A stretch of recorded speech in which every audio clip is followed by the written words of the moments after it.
જય હિન્દ, વંદે માતરમ મિત્રો. આજે આપણે standard 11 chapter number 9 point number 9.12.2 આ મુદ્દા વિશે આપણે ભણવા જઈ રહ્યા છીએ. મુદ્દાનું મુખ્ય હેડિંગ આપેલું છે, ઉત્સેચકો દ્વારા ઊંચા દરથી રાસાયણિક રૂપાંતરણ કેવી રીતે થાય છે. ટૂંકમાં મુદ્દાની અંદર આપણને પ્રશ્ન કરવામાં આવેલો છે કે ઉત્સેચકોની મદદથી જે રાસાયણિક પ્રક્રિયાઓ થાય છે એ બધી રાસાયણિક પ્રક્રિયાઓ ઝડપથી થાય છે, એનું કારણ શું? આપણે આની આગળના પ્રશ્નમાં ભણી ગયા કે CO2 અને H2O જોડાઈ અને H2CO3 એટલે કે કાર્બનિક એસિડ બને છે, જે ઉત્સેચકની હાજરીમાં 6 લાખ H2CO3ના અણુ 1 સેકન્ડમાં બની જાય છે. તો એનું કારણ શું કે ઉત્સેચક કોઈ પણ રાસાયણિક પ્રક્રિયાને ઝડપી શા માટે કરી શકે? ઉત્સેચકમાં એવી કઈ ખૂબી છે કે જેનાથી રાસાયણિક પ્રક્રિયા ખૂબ ઝડપી થઈ શકે છે? તો એ ખૂબીની આપણે આજે આ પ્રશ્નની અંદર ચર્ચા કરવા જઈ રહ્યા છીએ. તો મિત્રો, પહેલાં થોડી પ્રાથમિક માહિતી આપેલી છે કે રાસાયણિક પ્રક્રિયા અથવા તો ચયાપચયિક રૂપાંતરણો એમાં પ્રક્રિયક અથવા તો પ્રક્રિયાર્થી S એનું નિપજ P એમાં રૂપાંતરણ થતું હોય છે. મતલબ કોઈ પણ રાસાયણિક પ્રક્રિયા તમે લ્યો તો એમાં પ્રક્રિયક છે એનું રૂપાંતર શેમાં થતું હોય છે? તો કે નિપજમાં થતું હોય. અહીંયા આપણે સમીકરણ દ્વારા બતાવેલું છે કે પ્રક્રિયક છે S એનું રૂપાંતર નિપજ Pમાં થાય છે. એસનો મતલબ અહીંયા થશે સબસ્ટ્રેટ મતલબ ગુજરાતીમાં પ્રક્રિયક, અને પી એટલે પ્રોડક્ટ બોલે તો નિપજ. ઉત્સેચક એ સક્રિય સ્થાન ધરાવતો ત્રિપરિમાણીય પ્રોટીનનો અણુ છે, જે પ્રક્રિયકને નિપજમાં ફેરવવા માટે ઉપયોગી છે. આપણે આગળના મુદ્દાની અંદર આ જ ચેપ્ટરમાં ભણી ગયા છીએ કે ઉત્સેચક છે એના બંધારણમાં પ્રોટીન છે, અને જો એ ત્રિપરિમાણીય સ્વરૂપે રહેલું પ્રોટીન હોય તો એ પ્રોટીનની અંદર ખાંચ અથવા તો ગુહા હોય છે, તિરાડ હોય છે, અને એને કહેવાય ઉત્સેચકનું સક્રિય સ્થાન. અને આ સક્રિય સ્થાન સાથે પ્રક્રિયાર્થી જોડાય છે અને પ્રક્રિયાર્થીનું રૂપાંતર ઉત્સેચકની મદદથી શેમાં થઈ જાય છે? તો કે નિપજ એટલે કે પ્રોડક્ટ Pમાં થાય છે.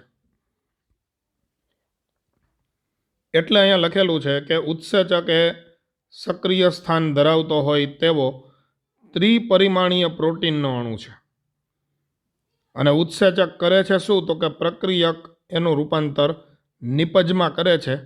આ આખી પ્રક્રિયાને સમીકરણ દ્વારા રજૂ કરવી હોય તો આ સમીકરણથી એને રજૂ કરી શકાય.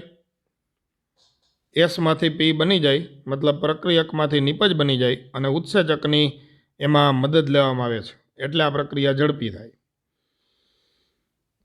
આગળ આપેલું છે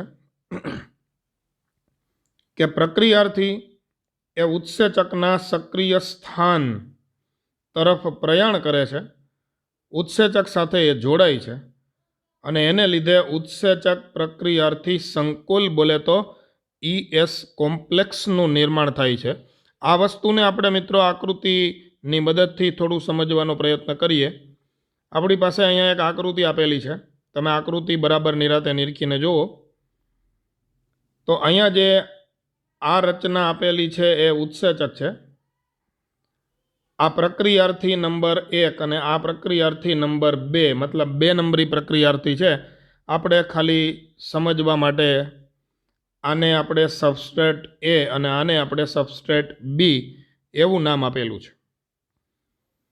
મતલબ પ્રક્રિયાર્થી A અને પ્રક્રિયાર્થી B, 2 પ્રક્રિયાર્થીઓ છે એ ઉત્સેચકની એક્ટિવ સાઇટ્સ મતલબ ઉત્સેચકનું સક્રિય સ્થાન ત્યાં આગળ આવી એની નજીક પ્રસરણથી આવીને જોડાઈ જાય છે.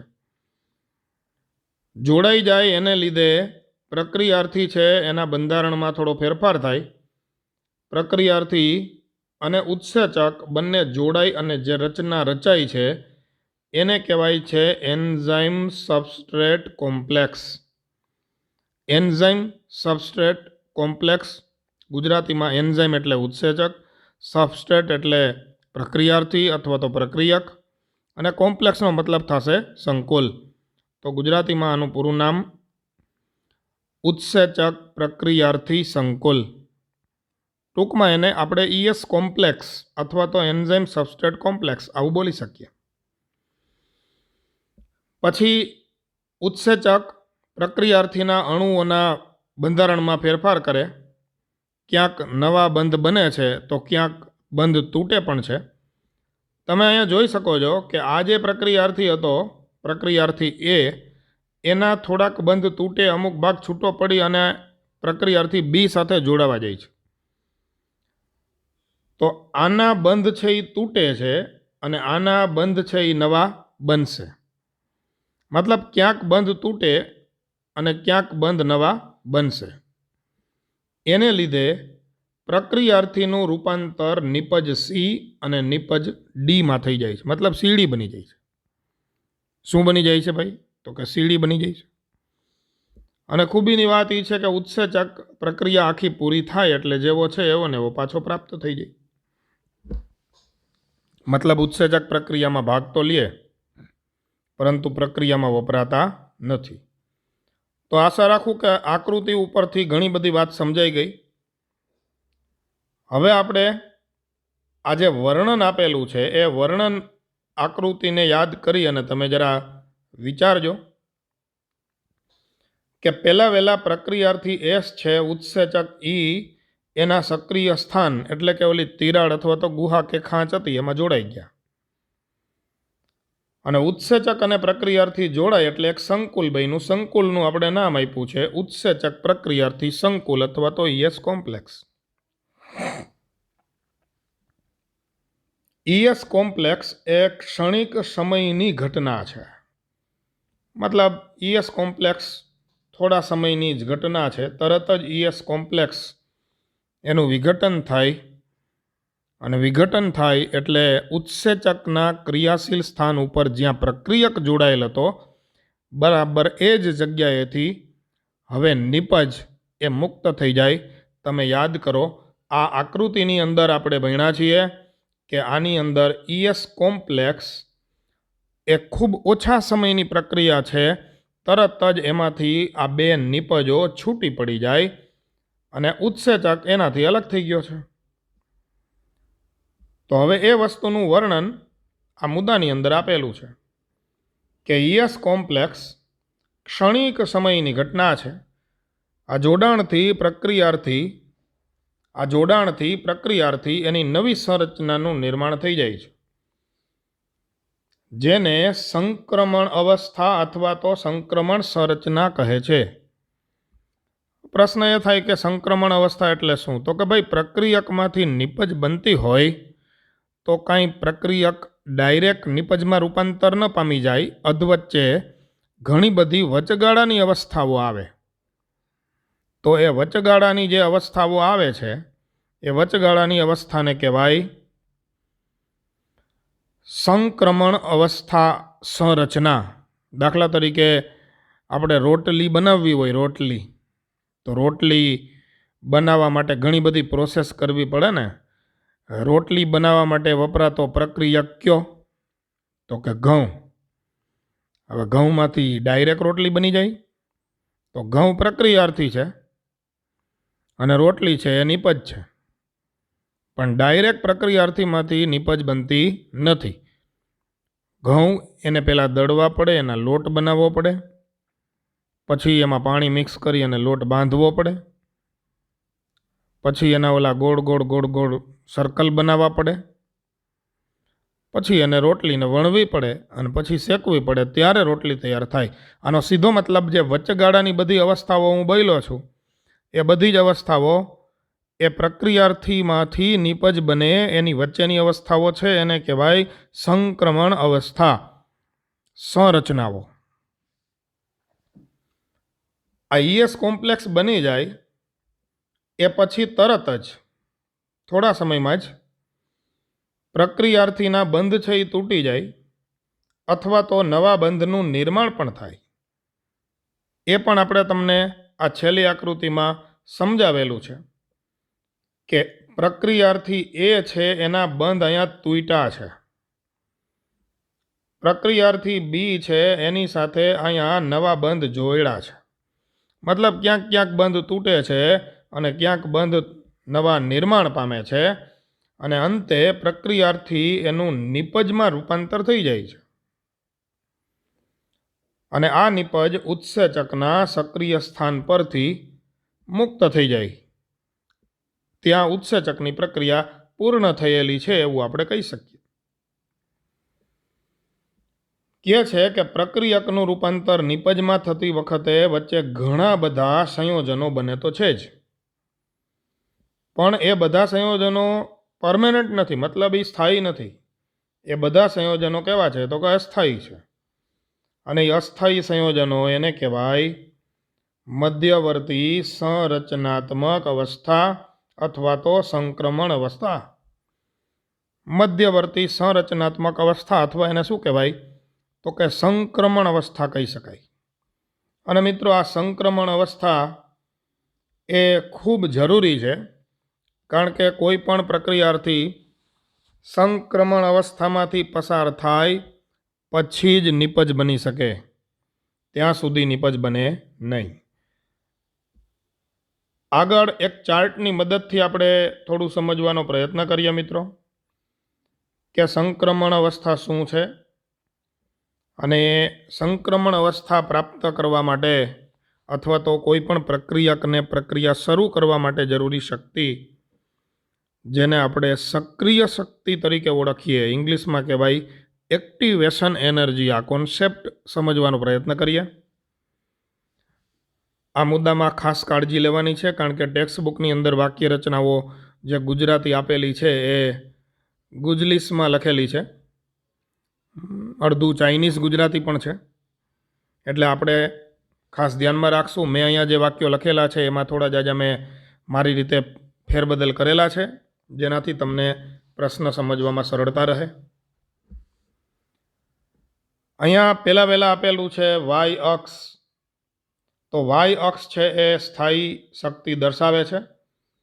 આ ચાર્ટની અંદર તમે જોઈ શકો છો આ વાય અક્ષ છે અને એની અંદર અહીંયા શું દર્શાવેલું છે તો કે સ્થાયી શક્તિ.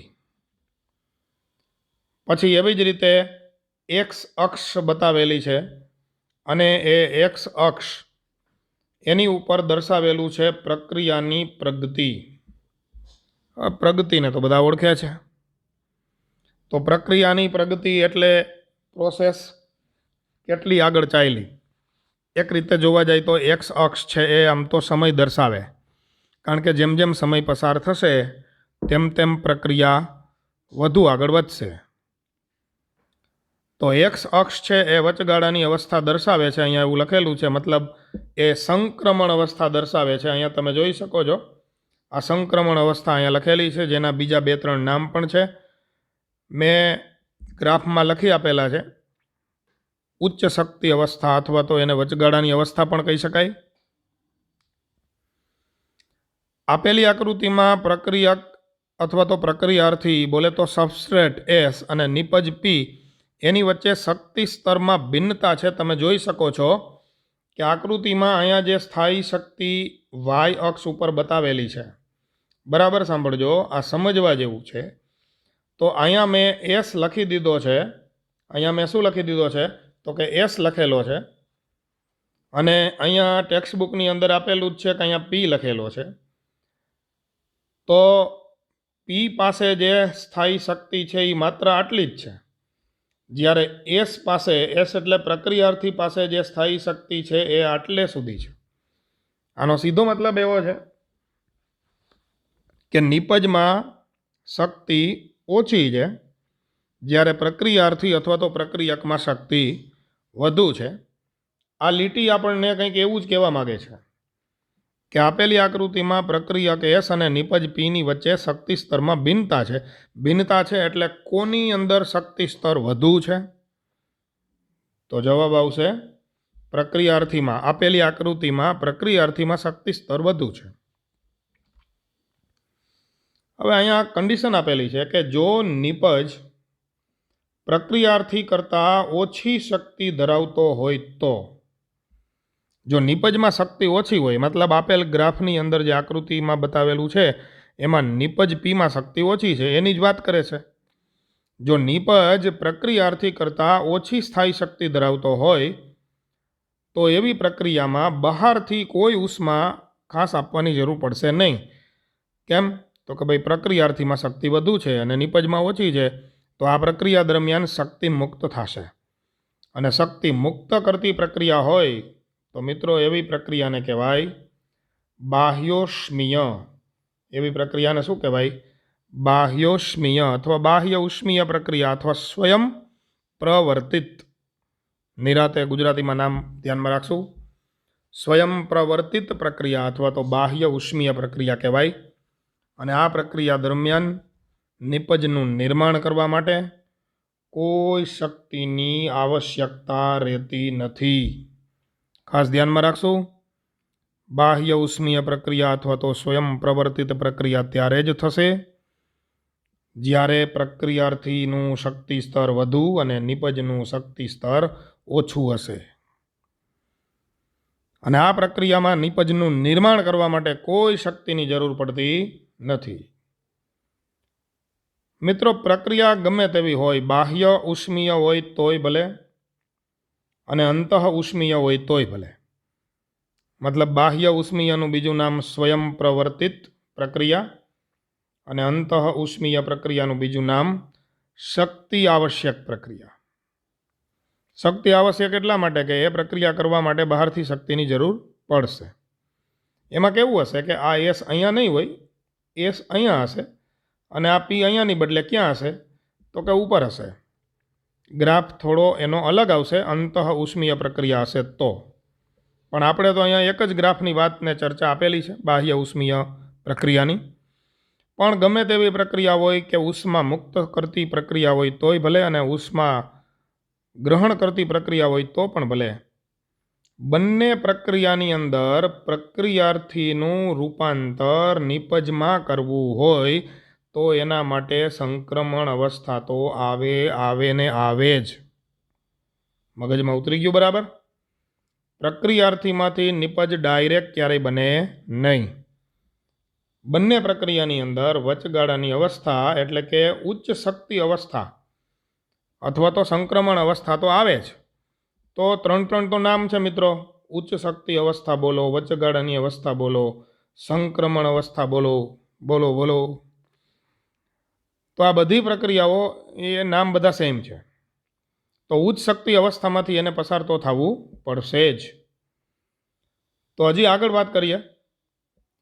પ્રક્રિયાર્થીમાં રહેલી સ્થાયી શક્તિ અને વચગાળાની અવસ્થા પ્રાપ્ત કરવા માટે જરૂરી શક્તિના તફાવતને સક્રિય શક્તિ બોલે તો એક્ટિવેશન એનર્જી કહેવાય. હવે આમ તો આ સિમ્પલ ભાષામાં સમજવું હોય તો હું ખાલી આટલું કહી શકું કે કોઈને કોઈ પ્રક્રિયા કરવા માટે તમારે કંઈક ને કંઈક શક્તિ તો આપવી જ પડે. બસ એ શક્તિને કહેવાય એક્ટિવેશન એનર્જી. મતલબ રાસાયણિક પ્રક્રિયાને એક્ટિવ કરવા માટે આપવામાં આવતી શક્તિ. માનો કે મારે ચા બનાવવો છે મિત્રો. ચા તો બહુ મજા આવે પીવાની. તો ચા બનાવવો હોય તો હું દૂધ એક તપેલીની અંદર લઉં, એમાં ખાંડ નાખી દઉં, એમાં ભૂકી નાખી દઉં, તો શું ચા બની જશે? જવાબ છે બિલકુલ નહીં. તો શું કરવું પડશે પછી કયો? એને સ્ટવ ઉપર ગેસ ઉપર મૂકી અને ગેસ સ્ટાર્ટ કરવો પડશે. એને ગરમી આપવાનું શરૂ કરો એટલે ચોક્કસ ગરમી એને મળે એટલે દૂધ ને ઉકળે ને ભૂકીને એમાં બધું બળી જાય, ખાંડ ઓગળી જાય, પછી ચા તૈયાર થાય. મતલબ કંઈક ને કંઈક આપણે એને બહારથી ઉષ્મા આપીએ ત્યારે એ પ્રક્રિયા શરૂ થશે. મતલબ કોઈ પણ રાસાયણિક પ્રક્રિયાને આપણે શરૂ કરવી હોય, બરાબર સાંભળજો, કોઈ પણ રાસાયણિક પ્રક્રિયા આપણે શરૂ કરવી હોય તો આ પ્રક્રિયા અહીંથી શરૂ થશે અને એ પ્રક્રિયાને આપણે ઉષ્મા આપવાનું શરૂ કરીએ અને એ સંક્રમણ અવસ્થા સુધી પહોંચી જાય એટલે એ પ્રક્રિયા અહીંયા શરૂ થઈ ગઈ. પછી એ શક્તિ પાછી ઘટતી જશે અને એનું રૂપાંતર શેમાં થઈ જશે? તો કે નિપજમાં થઈ જશે. તો સંક્રમણ અવસ્થા પ્રાપ્ત કરવા માટે આપણે કંઈક ને કંઈક શક્તિ જરૂરી છે, અને એ શક્તિ એને શું કહેવાય કયો? તો કે સક્રિય શક્તિ. શું નામ આપ્યું છે એને? તો કે સક્રિય શક્તિ. અહીંયા વ્યાખ્યા આપેલી છે, આપણે એ સમજવાનો પ્રયત્ન કરીએ કે પ્રક્રિયાર્થીમાં રહેલી સ્થાયી શક્તિ, મતલબ અહીંયા એસ વાળો પોઈન્ટ, પ્રક્રિયાર્થીમાં રહેલી સ્થાયી શક્તિ અને વચગાળાની અવસ્થા પ્રાપ્ત કરવા માટે જરૂરી શક્તિ, મતલબ આ અવસ્થા અહીંયા ટપકું આપણે મૂકી દઈ તો આ અવસ્થા પ્રાપ્ત કરવા માટે અહીંયા જેટલી શક્તિનો ઉપયોગ થશે એ શક્તિ એને આપણે કહી શકીએ ઉત્તેજન શક્તિ અથવા સક્રિય શક્તિ. ઇંગ્લિશમાં શું કહેવાય? Activation energy. કોઈ પણ પ્રક્રિયા હશે એક્ટિવેશન એનર્જીની જરૂર તો પડશે જ. ઉત્સેચક શક્તિ અવરોધને ઘટાડે છે. ઉત્સેચક શું કામ કરશે? તો કે એક્ટિવેશન એનર્જી ઘટાડશે. તમે અહીંયા જોઈ શકો છો કે ઉત્સેચક વગર થતી આ પ્રક્રિયા છે અને એમાં એક્ટિવેશન એનર્જી આટલી જરૂરી છે, અને આ પ્રક્રિયા ઉત્સેચકની સાથે થાય છે, મતલબ ઉત્સેચકની મદદથી થાય છે, જેમાં એક્ટિવેશન એનર્જી ઓછી જોઈએ છે. તો ઉત્સેચક એની હાજરી હોય તો એક્ટિવેશન એનર્જી ઓછી જોઈએ, મતલબ આ પ્રક્રિયા જે લાંબો સમય લેતી હતી એની બદલે એ પ્રક્રિયા ઓછો સમય લેશે, અને ઓછો સમય લે એટલે પ્રક્રિયા કેવી થઈ જશે? તો કે ઝડપી થશે. મતલબ તમે ટૂંકમાં એવું કહી શકો કે ઉત્સેચક એ પ્રક્રિયામાં જેટલા બેરિયર્સ હોય, બેરિયર્સ મતલબ જેટલા અવરોધક હોય કે જે અવરોધક એને ઠેકીને પ્રક્રિયાથી નિપજમાં ફેરવવું જોઈએ, એ અવરોધને ઘટાડવાનું કામ કોનું છે? તો કે ઉત્સેચકનું છે. અને ઉત્સેચક સક્રિય શક્તિ ઘટાડે છે, જેથી પ્રક્રિયાનો વેગ અનેક ગણો શું થઈ જાય છે? તો કે વધી જાય છે. તો ખાસ મતલબ મિત્રો આ એક્ટિવેશન એનર્જીવાળો જે મુદ્દો છે એ ખાસ તમે એમાં પૂરેપૂરું કોન્સન્ટ્રેશન રાખી અને સમજજો. ટેક્સ્ટબુકની વાક્યરચના સાથે આ પ્રશ્નને 2-3 વખત પહેલાં વિડીયો જોઈ પછી કમ્પેર કરજો. 2-3 વખત વિડીયો જોશો ત્યાં સુધીમાં પ્રશ્ન આખો કમ્પ્લીટ થઈ જશે. તો મિત્રો આજની વાત અહીંયા સુધી રાખીએ. આવજો મિત્રો, ફરી મળીશું, સાથે મળી જીવ વિજ્ઞાન ભણીશું. સુતરિયા સરના. જય હિન્દ, વંદે માતરમ.